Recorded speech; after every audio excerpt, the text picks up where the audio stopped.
With Donald Trump's legal mounting woes, the Republicans are trying to prep a talking point, and now they're trying and the Republicans prep with a new talking point saying that jury verdicts don't count, but technically jury verdicts do count.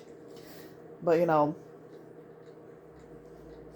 now when E. Jean Carroll won her defamation and sexual abuse lawsuit against Trump earlier this month, Republicans knew exactly who they wanted to blame, and no, they weren't blaming Trump's defense attorney, who called no witnesses and offered no evidence in his client's defense, and no, they didn't blame Trump, who keeps undermining his weak denials of the crime by bragging about how guys like him historically and unfortunately get away with sexual assault, and instead they blamed the fucking jury.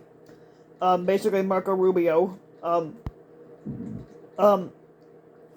he huffed and puffed about how the jury's a fucking joke, or as Trump liked to call Marco Rubio during the 2016 primary, Little Marco, and which is a pathetic nickname. Senator Tommy Tuberville, had echoed, who's a Republican from Alabama, echoed the same claim, grousing about a New York jury, as if it's preposterous to try a case in the same jurisdiction where the crime actually happened.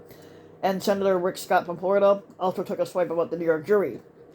Now, as Carroll's attorney pointed out repeatedly, of the 9 jurors, six of them were men, and only 2 lived in the same city, with 7 hailing from far more conservative suburbs. And plus, it's notoriously difficult for sexual abuse victims to get any fair hearing in court anyway, and not the perpetrators. But as all these lying Republicans are no doubt aware, Trump lost the case for the simple reason that he's extremely guilty and can barely be bothered to show up or pretend otherwise. Now, these swipes at the unanimous jury should not be shrugged off as just another example of Republicans saying some fool thing to get them through the next 5 minutes of the current Trump scandal. Now, this is quite likely not the end of juries weighing in on Trump's crimes. He's already been indicted on nearly 3 dozen other accounts of financial crimes in Manhattan, making him the first former squatter ever to be arrested. He's likely to be indicted for election crimes in Georgia over the summer, and plus Jack Smith, the special prosecutor appointed by Attorney General Merrick Garland, has intriguing grand jury investigations into Trump's theft of classified documents, and of course his Klan attack on the January 6th Capitol. Now, in the face of this, there's good reason to believe that GOP comments in the wake of Carroll's victory were a test run for their next big talking point, that juries have no credibility. After years of attacking voters and election systems as illegitimate for rejecting Trump, now denying the legitimacy of the jury system is only the next logical step for Republicans. The juries don't count argument got advanced dramatically this week with the ridiculous report released by John Durham, who was a special prosecutor appointed by the Trump administration. And Durham has spent years and millions of taxpayer dollars trying and failing to concoct something evidence-shaped to justify Trump's false claims that an FBI investigation into his campaign ties to the Russian government were a witch hunt, which it wasn't. Now, Durham's new report was also, to quote former federal prosecutor Andrew Weissman, a big fat nothing. Even the New York Times, always eager to handicap Republican scandal-mongering efforts to seem balanced, went with the headline.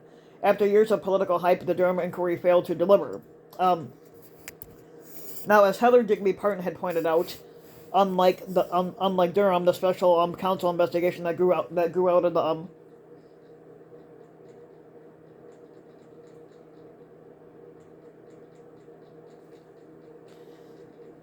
grew out of the FBI's original investigation, successfully convicted, and it convicted a whole bunch of people for crimes that they uncovered. Paul Manafort, who's Trump's campaign chairman, did time for this role. Now, 10 other men who worked with or for the campaign were also convicted. A Senate investigation into the alleged Trump-Russia conspiracy uncovered even more evidence. As Digby Parton wrote at the time, the Trump campaign was crawling with Russians, and many more than is commonly realized, and the evidence strongly indicates that any intelligence or law enforcement officials who didn't look into this bizarre circumstance would have been derelict in their duty. Now, Durham's efforts to uncover a deep state conspiracy against Trump, however, didn't just fail to turn up evidence. In his zeal, he did manage to get his allegations before juries twice. Now, both times, the unanimous juries of 12 people resoundingly rejected Durham's claims.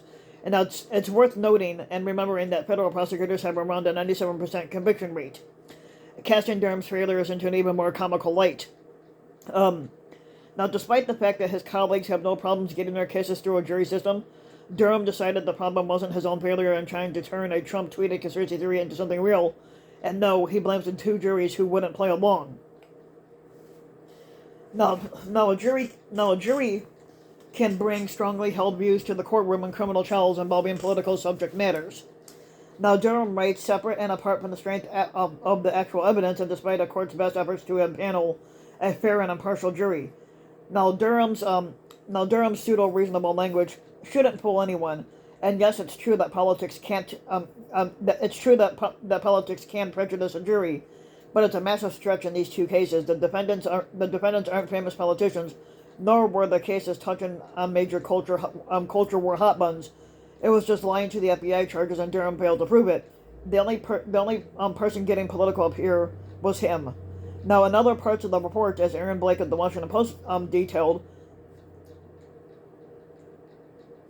John Durham flat out rejects the jury verdicts. He targeted the defendants for sharing information about Trump to private investigators, and he accused them of lying about it when questioned by the FBI, when Durham was the only one lying.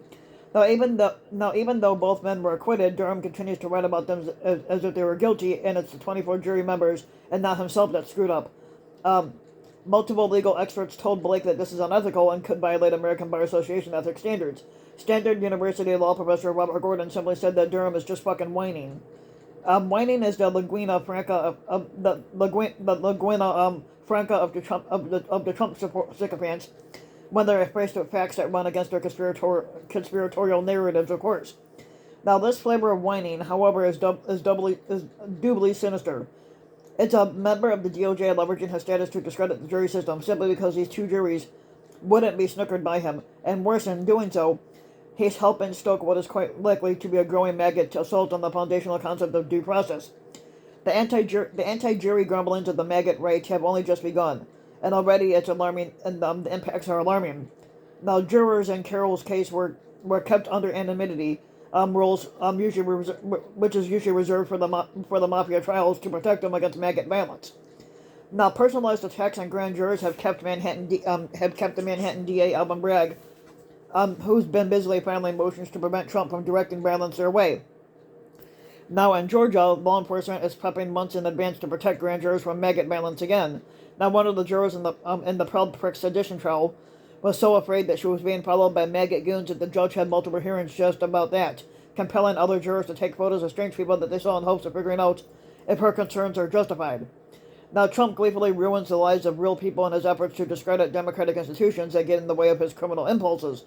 One of the most compelling witnesses to testify before the January 6th Klan attack House committee was Shaye Moss. She's an election worker who, along with her mother Ruby Freeman, became the center of Trump-driven conspiracy theories about the 2020 election results. Moss was photographed taking a mint from her mother, which was used as an excuse by Trump lawyer Rudy Giuliani and other maggot monsters to spread wild lies that the two women were changing votes. Now, Moss has since been driven from her home and suffered both mental and physical health effects from the torrent array of threats. Now, no system is perfect, and no one person is either. But juries are certainly made up of fallible human beings. The reason Republicans are already sowing seeds of anti-jury sentiment is not because they believe juries will get it wrong. They're afraid that juries will get it right. Now, in A.J. Carroll's case, it's just the latest in a long line of juries, including those in Durham's bullshit cases, getting it right. Juries had also convicted the Proud Pricks and the Oath Keepers for their role in the January 6th Klan attack. Now, juries ruled against Alex Jones in defamation cases filed by the parents of Sandy Hook shooting victims when Alex Jones tried to claim that it was a false flag, and the family sued him over that.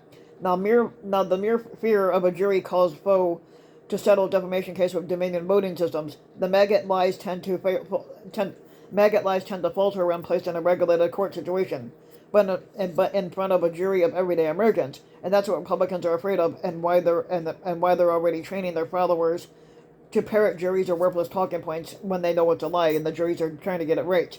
Now, if you like the video, you can give the video a like and subscribe to my channel, RBW King. You can also hit the notification bell so that you'll be notified when a new video comes out. And if you want to support my work even further, you can donate to my Patreon link, which you can find in the About section of YouTube. And for just a little as a few bucks a video or a month, your donation can help go a long way. And thanks for listening.